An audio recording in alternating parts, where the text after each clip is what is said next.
everybody, my name is Beth Rugen-Shepherd, and I'm back to walk you through locating the permalink in JSTOR.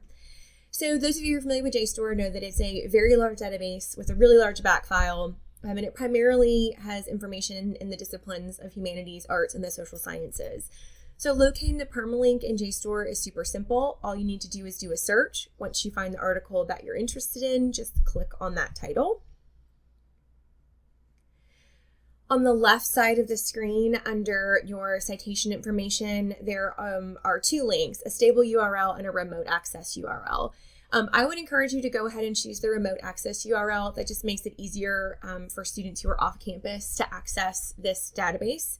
So probably the link that you want to include in your Canvas course shell. JSTOR makes it super simple. All you need to do is click to copy.